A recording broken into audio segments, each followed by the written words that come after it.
नमस्कार, आप लाइव बिहार देख रहे हैं। मैं हूं राजमोहन तिवारी। देखिए, 2025 विधानसभा चुनाव और लगातार प्रत्येक सीट की चर्चा हम अपने खास इस कार्यक्रम में कर रहे हैं। हमारे साथ राजनीतिक विश्लेषक राय प्रतीक मौजूद हैं और आज इस वीडियो में जिस सीट की चर्चा हम करने जा रहे हैं वो सीट अपने आप में बहुत महत्वपूर्ण है। ऐतिहासिक जगह गया और वहां की सीट बोध गया। देखिए, कौन नहीं जानता है, दूर दूर से लोग बोध गया में आते हैं। और बोध गया विधानसभा सीट की अगर बात करें तो 2 बार से यहां पर राजद के कुमार सर्वजीत चुनाव जीत रहे हैं।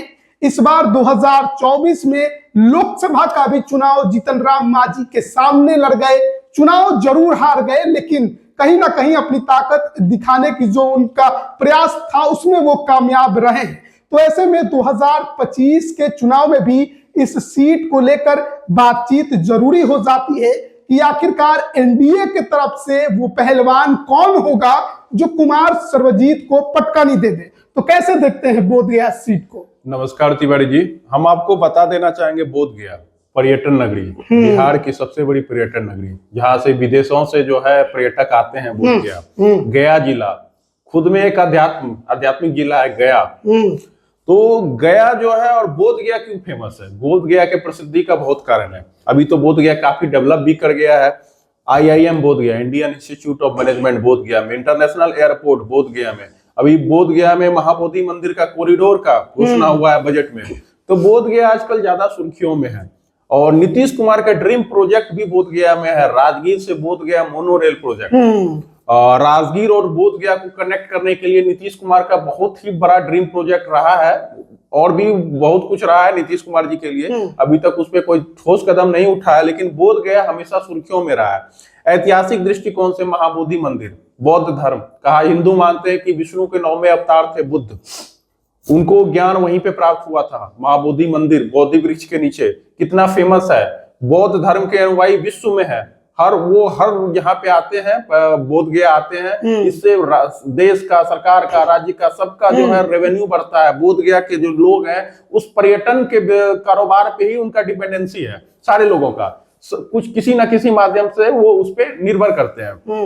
हिंदू धर्म की बात करें, बोधगया मठ उत्तर भारत का सबसे बड़ा मठ रहा है, शंकराचार्य की परंपरा का बोधगया मठ। आजकल तो आप ही जानते होंगे काफी सुर्खियों में रहा है। काफी सारी जमीनें थे बोधगया मठ की, वो कब्जे में, अवैध कब्जे में है। महंत को लेकर विवाद है, सामाजिक जातीय वैमनस्यता है। उसमें राजद के विधायक कुमार सर्वजीत का भी नाम है। तो इस तरह की बातें उठती है, क्योंकि बोधगया मठ को लेके अभी कुछ धार्मिक में, उसी बोधगया मठ के प्रकरण के कारण ही अभी धार्मिक न्यास बोर्ड के चेयरमैन अखिलेश जैन जो है, उनको अनियमितता और उनके गलत रवैये की वजह से बतौर चिट्ठी निकाल तो इस बार जो वोटिंग होगी, जो इस बार चुनाव होंगे, उसमें बोधगया मठ भी बहुत बड़ा मुद्दा होगा। बोधगया मठ बहुत ही बड़ा प्रकरण होने वाला है। दिवंगत आचार्य, और ये हो सकता है कुमार सर्वजीत पर भारी पड़ जाए। दिवंगत आचार्य किशोर कुणाल साहब अपने मृत्यु के 2 दिन पूर्व बिहार राज्य धार्मिक न्यास बोर्ड के चेयरमैन, वो नहीं चाहते थे कि अखिलेश जैन की जो सहभागिता थी इस चीज में, वो उसको नापसंद कर रहे थे। उनके ही शिष्य अभी जो है, उनके भी शिष्य अभी कानून मंत्री है नितिन नवीन। तो 2 दिन पहले, मृत्यु से मात्र 2 दिन पहले चिट्ठी निकला था। 29 को इनका देहांत हुआ। 27 दिसंबर को वो बाकायदा चिट्ठी निकाल के अखिलेश जैन जो है वो, क्योंकि गलत, आचार्य साहब बहुत ईमानदार व्यक्ति थे। उन्होंने धार्मिक जितना भी अवैध कब्जा था उसको, धार्मिक सब कुछ को निकाला, चाहे ठकुरबाड़ी की संपत्ति हो, मठ मंदिर की संपत्ति हो, सबका उन्होंने जीर्णोद्धार किया। तो अखिलेश जैन का जो कार्यकाल था वो विवादास्पद था। और बोधगया मठ जो है, कहीं ना कहीं बोधगया की राजनीति का जड़ है, वो इस बार वहां पे बहुत बड़ा ज्वलंत मुद्दा है। तो चलते अब राजनीति की बात करते हैं, बोधगया राजनीति की बात करते हैं। बोधगया में 3 प्रखंड आता है। बोधगया प्रखंड का मेजर हिस्सा, जिसमें बोधगया नगर परिषद भी है, फतेहपुर प्रखंड आता है, और तिनकुप्पा एक छोटा प्रखंड है, वो भी बोधगया विधानसभा क्षेत्र का हिस्सा है। पहले फतेहपुर विधानसभा भी होता था, जहां से 1980 में जीतन राम मांझी भी विधायक हुए थे। अच्छा, फतेहपुर विधानसभा से बात करते हैं बोधगया विधानसभा की। 1957 में बोधगया विधानसभा अस्तित्व में आया, और वहां के पहले विधायक शांति देवी भी शेड्यूल कास्ट के लिए आरक्षित सीट थी। 62 में देखिए कुलदीप महतो कोयरी समाज से जनरल रिजर्वेशन हट गया 62 में। कुलदीप महतो विधायक हुए। 1967 में देखिए फिर से एससी जो 1967 से जो सिलसिला वो हुआ आरक्षण का, क्योंकि ये सीट आरक्षित होना भी चाहिए। जब जातीय आंकड़ा पे आएंगे तो बताएंगे कि क्यों इस सीट को आरक्षित किया गया। 1967 में देखिए रामेश्वर माझी, यही नहीं 1969 में काली राम जनसंघ भारतीय जनसंघ से चुनाव जीते हैं। 1969 कह सकते हैं कि भाजपा का जो कोर है वहां पे है। इसका मेजर मुख्य कारण रहा है मठ, बोध गया मठ से भाजपा के मतलब उसके मुद्दे की राजनीति का वह केंद्र बिंदु सेंटर पॉइंट बोध गया मठ रहा है। आज बोध गया मठ जो है गलत लोगों के नियत पे, कुछ जाति के लोगों को उसको कब्जा करने के नियत से बैठे हैं, कुछ होटल के मालिक हैं, कुछ संघ से जुड़े एक जाति विशेष के लोग हैं जो उसको कब्जा करने, लेकिन एक समय में बोध गया मठ जो है काफी ख्याति प्राप्त मठ रहा है। उसमें वहां के स्थानीय महाराजा टेकारी महाराज हो, स्थानीय महाराजा झारखंड के खरगडिया राज धनबाद स्टेट, काफी सारी संपदा उन्होंने बिहार झारखंड में डोनेट किया है। टेकारी महाराज के द्वारा सृजित और संसाधन उनको पोषित किया गया था। बिल्कुल देख लीजिए 1972 में बालिकराम, ये सीपीआई से फिर विधायक जीते। 1977 में राजेश कुमार 1977 में विधायक जीते। 1980 में बालिकराम सीपीआई से फिर जीते। 1985 में राजेश कुमार, फिर देखिए 1990 में बालिकराम फिर से विधायक जीते। राजेश कुमार बनाम बालिकराम होते आया है। वो देखिए 1995 में मालती देवी विधायक हुई। फिर 1998 में उपचुनाव हुआ, उसमें रामचंद्र जी विधायक हुए। फिर 2000 में जीतन राम मांझी यहाँ से भी विधायक चुने गए। फिर 2005 में फूलचंद मांझी, 2005 के नवंबर अक्टूबर वाले में हरि मांझी जो गया से सांसद भी हुए। फिर 2009 में उपचुनाव हुआ क्योंकि हरि मांझी फिर सांसद बन गए, तो वहां से फिर कुमार सर्वजीत जीते। इनके पिताजी भी नेता रहे, यहाँ के सांसद विधायक यहाँ से बनते रहे। 2010 में श्यामदेव पासवान, सरबजीत पासवान, श्यामदेव पासवान, मांझी पासवान, देख रहे पैटर्न, पैटर्न। राम भी रहे, रविदास भी। 2015-2020 फिर कुमार सर्वजीत यहाँ से विधायक रहे। चूंकि शेड्यूल कास्ट का जो यहाँ पे है, जब जातीय समीकरण की बात करेंगे तो 62 से ही ये सीट जो है, नहीं 67 से ये सीट जो है आरक्षित रही है और शेड्यूल कास्ट के लोग जीतते आए हैं। और अपेक्षाकृत जब भी जनगणना होगा ये सीट जनरल होने का कोई संभावना नहीं बनता है, क्योंकि यहाँ शेड्यूल कास्ट का जो आबादी है काफी ज्यादा है पॉपुलेशन। देख लेकिन यहाँ पे लड़ाई जो बीते अगर 2 दशक की देखें तो कहीं ना कहीं मांझी बनाम पासवान काफी ज्यादा पिछले 2 दशक से मांझी बनाम पासवान इसी दोनों बिरादरी, क्योंकि गया मगध के क्षेत्र में, खास करके गया जिले में, जहानाबाद, अरवल भी, औरंगाबाद भी, खास करके गया में मांझी को हम सबसे ज्यादा, मूसर भुइयां जो है सबसे ज्यादा मेजर आबादी में वो गया और आसपास के क्षेत्र में। तो ये जो क्षेत्र बनता है ये जीतन राम मांझी के लिए अपर हैंड वाला क्षेत्र है। गया जिले में पहले भी जीतन राम मांझी जी जो 3 सीट पे चुनाव लड़ते आए हैं, खुद लड़ रहे हैं इमामगंज में, समदिन लड़ रही है बाराचट्टी में, दोनों रिजर्व सीट। अनिल कुमार टेकारी उनकी पार्टी के प्रदेश अध्यक्ष, पूर्व मंत्री टेकारी से इस बार तो एक और सीट मांग रहे हैं गया में, मिलना भी चाहिए। लेकिन अब आरक्षित सीट मिलेगा या नहीं मिलेगा ये बात है। उनको चर्चा एक जनरल सीट का चल रहा है अत्रि या वजीरगंज में, रोमित कुमार दावेदार है। देख लीजिए यहाँ क्या सीन बन रहा है। टोटल सामाजिक समीकरण की बात करें, एससी वोटर जो है 1,22,000 है। 1,22,000, हाँ 3,42,000 में 1,22,000 एससी वोटर, जिसमें मांझी और पासवान ज्यादा है। अच्छा, सर्वाधिक है। उसके बाद मुस्लिम महज 25,000 है। अच्छा, मुस्लिम संख्या बहुत कम है, 25,000। यादव वोटर 70 से 75,000 है। 70 से 75,000 यादव है संख्या, अच्छा खासा संख्या। अच्छा, यही बड़ा कारण है कि आरजेडी 2 दफा से चुनाव बिल्कुल जीत रही है। कुशवाहा वोटर यहाँ 25 से 30,000, कोयरी वोटर भी ठीक था, बैलेंसिंग वोटर है, 25 से 30,000 वोटर है। यहाँ पे राजद के अभय कुशवाहा का, जो अभी सांसद बने औरंगाबाद से, पहले टेकारी से भी चुनाव लड़े, जीत भी गए थे, तो उनका खासा प्रभाव यहाँ पे है। उन्होंने कुमार सर्वजीत को खासा मदद भी किया था लोकसभा चुनाव में। कोयरी वोटर जो है 25 से 30,000 यहाँ पे बोधगया में है। उसके बाद आ जाइए फॉरवर्ड में राजपूत 12 से 15,000, भूमियार 12 से 15,000, ज्यादा नहीं है लेकिन इनके प्रभाव है, संख्या बल है। बोधगया नगर परिषद में भी भूमियारों के राजापुर जैसे गांव है, वहां से वार्ड पार्षद भी जीतते हैं। आसपास 4-5 गांव है, फतेहपुर में भी गांव है, राजपूतों के भी गांव है, कुछ ब्राह्मणों की भी संख्या है, सकल दीपिया ब्राह्मण हो, मतलब जो पुजारी टाइप के ब्राह्मण है, कुछ ब्राह्मण, मतलब फॉरवर्ड ज्यादा नहीं है, तो करीबन 40-45,000 सभी जोड़ के। कायस्थ भी है 3-4-5 के संख्या में, कायस्थ भी है 45,000। सवन है, मिली जुली है, मिश्रित आबादी है, जिसमें भूमियार और राजपूत ज्यादा है। उसके बाद अदर्श वोटर 70,000 प्लस है। जिसपे सबसे ज्यादा चंद्रवंशी कहार है। अदर ओबीसी में 82, बनिया, 55, उसमें सबसे ज्यादा जो है चंद्रवंशी कहार है।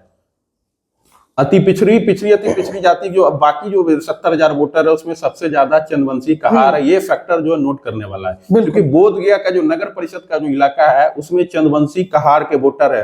भाजपा मानती है कि ये हमारे वोटर है। प्रेम कुमार बड़े नेता है, मंत्री है, जदयू से भी एमएलसी रहे हैं, चंद्रवंशी समाज के, पिछले बार तो सांसद भी थे चंदेश्वर चंद्रवंशी, वो भी जहानाबाद भूमियारों की सीट से।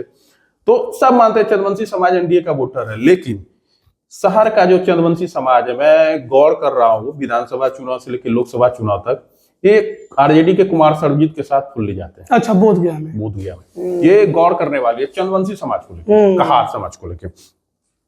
अब आ जाते हैं यहाँ पे दावेदारी को लेके, क्योंकि दावेदारी को लेके थोड़ा सा यहाँ पे देखने वाला बात होगा। दावेदारी में तो पहले तो देख लीजिए बीजेपी से बीजेपी पिछले बार 4-5 हजार वोट से चुनाव हारी है। हरी मांझी पूर्व सांसद गया, चुनाव लड़ते आ रहे हैं, बड़ा कद है, स्वाभाविक दावेदारी तो उनका होगा। बीजेपी से जेडीयू से भी विजय मांझी, टिकट कटा, सांसद रहे हैं। उनकी माता जी भगवती देवी वो भी सांसद रही है, विधायक रही है। तो विजय मांझी भी जेडीयू से है, जेडीयू भी दावा करेगा कि हमें जेडीयू को गया जिले में लड़ने के लिए सीट चाहिए। वैसे बेलागंज तो हो ही गया। हाँ, बेलागंज हो भी गया, और एक सीट अगर उनको चाहिए होगा तो वो दावेदारी बोध गया पे भी करेगा। भाजपा का तो स्वाभाविक दावेदारी है, वो तो लड़ते रहे, जीते भी हैं। गया टाउन से बीजेपी प्रेम कुमार ऑलरेडी लड़ते हैं। तो यहाँ से जो है बीजेपी से हरी मांझी, जेडीयू से विजय मांझी, दोनों पूर्व सांसद की बड़ी दावेदारी है। और सबसे बड़ी बात यहाँ है कि आरजेडी से सरबजीत कुमार वो तो लड़ेंगे पासवान समाज से। टिकट कटने का कोई दिखाई नहीं। लेकिन इन सब के बीच में जो आ रहा है, एक सबसे गौर करने वाली बात है, जीतन राम मांझी के दूसरे पुत्र अच्छा प्रवीण कुमार मांझी, वो बोध गया की सीट से चुनाव लड़ना चाहते हैं, और जीतन राम मांझी जी प्रयास भी कर रहे हैं। अब दिक्कत वाली बात यह है, क्योंकि मांझी जी का अपर हैंड गया में उनको सीट देना चाहती है एनडीए, लेकिन सब आरक्षित सीटें मगध क्षेत्र की उन्हीं को मिल जाए तो फिर दिक्कत वाली बात है। अब देखिए, इमामगंज खुद लड़ते थे, अभी पुत्रवधू को जिता दिए। बाराचट्टी इनकी समधिन जीतती है, मखदूमपुर से इनके दामाद जीतते हैं, लड़े हैं। हाँ, लड़े हैं, हम हार गए हैं मखदूमपुर से। अब बसता है बोध गया, कुटुंबा भी बोध गया, और कुटुंबा औरंगाबाद की लोकसभा क्षेत्र की कुटुंबा सीट जीतन राम मांझी के कोटे की सीट है, पिछली बार हार गए थे। तो इनके पास वैकेंसी बोध गया और कुटुंबा में भी है, क्योंकि फिर बाकी की सीट इनको मिलता है सिकंदरा से, जो उनके विधायक है जमुई जिला के। तो कुटुंबा का जो सीट है वहां पे वैकेंसी है, और लेकिन ये चाहते हैं बोध गया में, क्योंकि बोध गया में सर्वाधिक 1,22,000 एससी समाज के वोटर, और बोध गया से जीतन राम मांझी खुद विधायक रहे हैं, फतेहपुर से भी रहे हैं, तो उनकी स्वाभाविक दावेदारी बनती है। लेकिन पार्टी के भीतर जो खबर है कि सारे आरक्षित सीटों पे मांझी, तो बाकी गैर मांझी भी तो एससी हैं, उनको कहाँ एडजस्ट किया जाए, क्योंकि बीजेपी भी यहाँ मांझी ला रहा है, वो बदलाव की तैयारी कर रहे हैं। मान लीजिए अगर मांझी को यहाँ रहना, चूंकि गया जिले में अपर हैंड मांझी का ही है, होना भी चाहिए, तो ये सिर्फ बीजेपी क्यों नहीं ला रहा है? बीजेपी के पास भी मांझी है, जेडीयू के पास भी मांझी है, तो बातें चल रही है। गया जिले में पहले 3 सीट पे लड़ रही है मांझी जी, तीनों विधायक है, इमामगंज, टेकारी और बाराचट्टी। तो इस बार 1 सीट बढ़ने की संभावना है। सीट बढ़ने की संभावना? हाँ, गया जिले में 1 सीट बढ़ेगी। तो कहीं घटेगी? कहीं देखिए, अब तो एनडीए में सहयोगी दलों की संख्या बढ़ गई है, तो सीटें आपको 7 से ज्यादा तो नहीं मिलेंगी, कम हो सकती हैं, बढ़ने की उम्मीद तो कम है। देखिए, ये जो अभी है, चूंकि कुशवाहा जी और मांझी जी, इनको मगध के क्षेत्र में, मगध शाहबाद के क्षेत्र में, खास करके मांझी जी को मगध के क्षेत्र में थोड़ा सा बाकी ये सीट कहाँ लेंगे? 1 सीट सिकंदरा, वो जमुई जिले से लड़ते हैं, तो इनको इस क्षेत्र में ही इनको थोड़ा सा, क्योंकि समीकरण भी गड़बड़ा है। क्योंकि देखिए, आपके पास एनडीए में एक और दलित पार्टी है जो दलितों का प्रतिनिधित्व करने की बात करती है, वो है चिराग पासवान। तो चिराग पासवान मगध बैलेंस नहीं कर सकते हैं ना, मगध में मान लिए मगध बैलेंस नहीं कर सकते हैं, लेकिन उनको भी सीटें चाहिए। आप सीटें मांझी जी की बढ़ा नहीं सकते हैं, हो सकता है कि उन अदल बदल किया जा सके, लेकिन बढ़ाया जाए इसकी उम्मीद तो बहुत कम। एक चीज देखिए, मगध में जो सुफरा साफ हुआ है विधानसभा चुनाव और लोकसभा चुनाव में, तो उसका सबसे बड़ा फैक्टर रहा है माले में कुशवाहा और महादलित कैडर उसके सबसे ज्यादा है।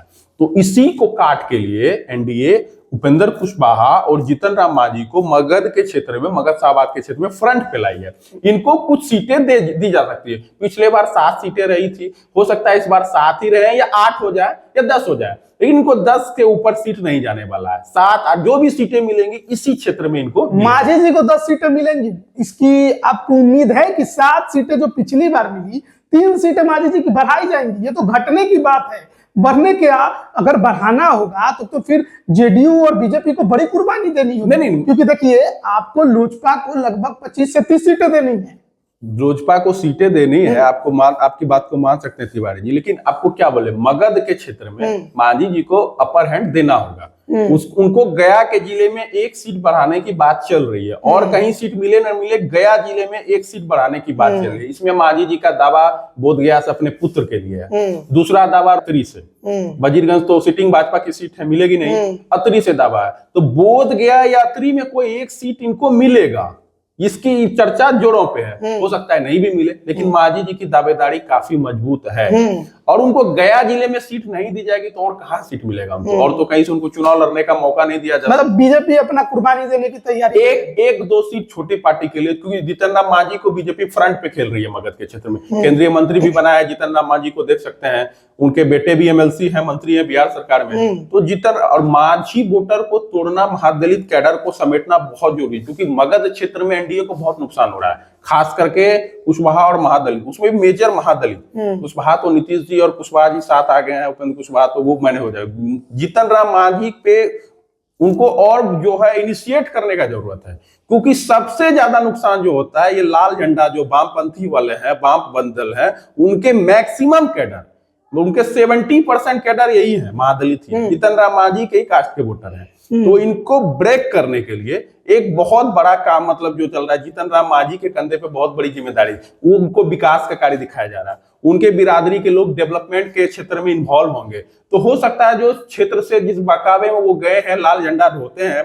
वामपंथी हो गए हैं, उनके कैडर में कुछ टूट हो, क्योंकि अब विकास का समय रह गया, नक्सल रहा नहीं, तो लोग को जीविकोपार्जन के लिए जहां उसको रोजी रोटी का, क्या कोई ऐसी उम्मीद, क्योंकि देखिए सामने कुमार सर्वजीत पासवान समाज के नेता 2 बार से जीत रहे हैं, चिराग पासवान को दिया जाए ताकि कुमार सर्वजीत के सामने एक बड़ा काउंटर हो सके? देखिए चिराग पासवान को गया में लाना मतलब एनडीए में क्लैश हो जाएगा। गया जिले की सुरक्षित सीट, वैसे भी आजकल मांझी जी और पासवान जी में क्लैश हो रहा है, और चूंकि बाकी सीट तो हल्ला भी मचा कि इमामगंज में प्रचार करने नहीं गए, बाकी सीट तो गया में चलिए मांझी जी का स्ट्रॉन्ग होल्ड है, लेकिन बोधगया में पासवान भी है। मांझी बनाम पासवान का ये एक सीट रहा है, तो आरजेडी से जब पासवान है तो उसको काउंटर करने के लिए एक गैर मांझी जो है वो भी या तो बीजेपी पासवान दे दे या चिराग पासवान के पार्टी से कोई पास, क्योंकि एक बार बीजेपी भी यहाँ से श्यामदेव पासवान करके है, एक 2010 में विधायक रहे बीजेपी से, तो वो भी दावेदार होंगे। पासवान लड़े हैं चुनाव, तो कोई ना कोई पासवान का सीट बनता है। तो देखिए ये भी है ना कि आप मगध के क्षेत्र में मानते हैं अपर हैंड है मांझी जी का, लेकिन सबके सब सीट आप मांझी जी को ही दे दीजिएगा, एक जाति, और उसमें भी बीजेपी खुद भी लड़ रही है, बीजेपी एजेडी वो भी मांझी जाति के ही को प्रत्याशी बना रही है, हरि मांझी हो या विजय मांझी हो। तो एक संदेश मतलब जो है दलित मादल, ऊपर से पासवान समाज के एक बड़े नेता सर्वजीत पासवान जो क्षेत्र में उभर कर सामने आया, बाहुबली भी है क्षेत्र में, मजबूत है, मठ बोधगया मठ प्रकरण में भी उनका काफी नाम आ रहा है। तो एक जो है सवाल उठता है, उसमें भी पासवान औरंगाबाद लोकसभा क्षेत्र में भी छिटक गए थे, इस बार बोधगया में भी छिटके हैं, इमामगंज में भी कहा जा रहा है कि छिटके थे उपचुनाव में, छिटके हैं। तो पासवान समाज को वहां कैसे एडजस्ट करना है? मांझी जी तो अपर हैंड है, मांझी जी को एक जनरल सीट दे दीजिए, आप अतरी वैकेंट है, अतरी दे दीजिए लड़ने के लिए, लेकिन एक जनरल सीट अगर मांझी जी को पुत्र को ही एडजस्ट करना है तो वो कुटुंबा से एडजस्ट कर ले, वो मांझी जी की अपनी सीट है। वैसे भी मांझी जी की पार्टी पारिवारिक पार्टी ज्यादा है। अब अगर पुत्र को ही एडजस्ट करना है तो आप समदिन को दे दिए, वह बाराचट्टी या दामाद लड़ता है मखदूमपुर, या तो यहाँ एडजस्ट कर लीजिए एक सीट में, अगर यहाँ एडजस्ट नहीं हो पाता है तो आपके पास कुटुंबा ऑप्शन है, अच्छा ऑप्शन है कुटुंबा में, वहां से कांग्रेस के राजेश राम विधायक है, वहां पे एडजस्ट कर लीजिए अपने बेटे को। तो ऐसे बोधगया मांझी जी के लिए सेफ सीट है, अच्छी सीट है। वहां की राजनीति में अगर जाइए मांझी जी के पुत्र आते हैं तो वहां पे उनके साथ मांझी जी का पैठ फॉरवर्ड में बहुत ज्यादा है सबल वोटरों में, तो मांझी जी के लिए सबसे मतलब अभी अच्छी सीट माने जाए तो बोधगया आजकल बहुत बहुत कारणों से भी चर्चा का है ना। पर्यटन नगरी है बोध गया, एयरपोर्ट, विकास, डेवलपमेंट, बोध गया मठ, बीटीएमसी, बोध गया टेम्पल का वो जो है बहुत कुछ है बोध गया में। बोध गया मतलब गया का जो मेजर जो इकोनॉमिक कॉरिडोर एरिया है वो बोध गया में है। तो बोध गया में बहुत कुछ अपॉर्चुनिटी है, रिसोर्स है। तो बोध गया से लड़ना मांझी जी चाहते हैं, अपने बेटे पुत्र को लड़ाना चाहते हैं। अब देखना होगा कि ये सीट बीजेपी लड़ती है, जेडीयू लड़ती है कि हम लड़ती है। क्या आप जो बोल रहे हैं लोजपा, वो भी आती है लड़ने के लिए, उसके पास भी प्रत्याशी है। एनडीए के अंदर सबकी निगाहें इस पर टिकी हैं, लेकिन अगर INDA गठबंधन की बात करें तो राजद तो फाइनल है, और वहां से कुमार सर्वजीत का नाम भी लगभग फाइनल है। कुमार सर्वजीत जी लड़ेंगे। कुमार सर्वजीत जी थोड़े मजबूत नेता भी, आपको बताया कि वहां का जो कहार में उनका बहुत बड़ा पैठ है। फॉरवर्ड में भी उनको वोट मिलता है। तो कुमार सर्वजीत एक अलग टाइप के थोड़ा सा वहां अपना छवि बनाए हैं। अब छवि अच्छी हो या खराब हो, उनको वोट मिलता है। और वो भी बोध गया जी जैसे सीट को प्रतिनिधित्व करना, मंत्री रहे हैं, कद बढ़ा है, तो एक तरह से उनका वजन भी बढ़ा है बोध गया के क्षेत्र में। उनके फादर भी राजनीति करते आए हैं। तो आरजेडी से सरबजीत कुमार आएंगे और मजबूती से लड़ेंगे, इसमें कोई संशय नहीं है। सामने से कौन आएगा, क्या समीकरण बनेगा, ये चीज मायने रखता है, क्योंकि पासवान वोटर जो है वो छिटक रहे हैं सरबजीत की वजह से। अब पासवानों को कैसे साधना है, फिर जीतन राम मांझी जी को भी साथ रखना है, तो बोध गया के बदले इनको, इनके पुत्र को कुटुंबा में शिफ्ट कर दिया जाए, या कोई अदर सीट मगध के क्षेत्र से हट के कोई एक सीट दिया जाए जहां पे मूसर समाज के अच्छे वोटर हैं, कोई दूसरे एरिया में इनके पुत्र को टिकट दिया जाए।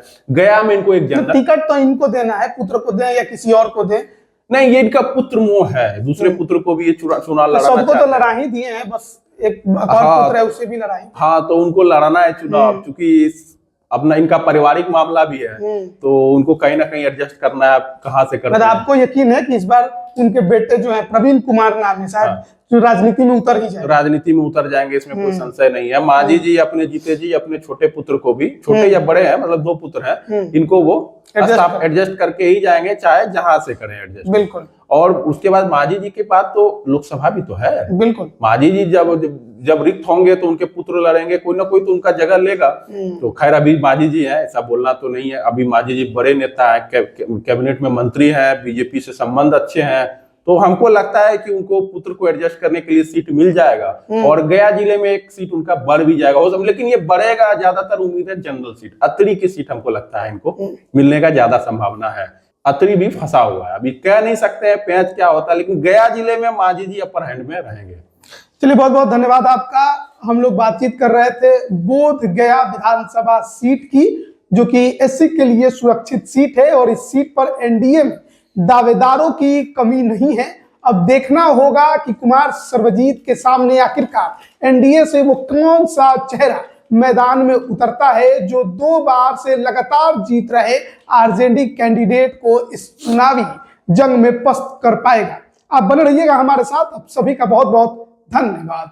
बिहार बोर्ड 10वीं 12वीं परीक्षा की डेट शीट आ गई है। क्या आपकी तैयारी अभी अधूरी है? घबराने की कोई जरूरत नहीं। आ गया है read and pass, quick reviser crash course book, जो दे आपको परीक्षा के लिए VVI प्रश्नों की अल्प समय में बेहतर तैयारी। प्रकाशक भारतीय भवन, खजांची रोड, पटना।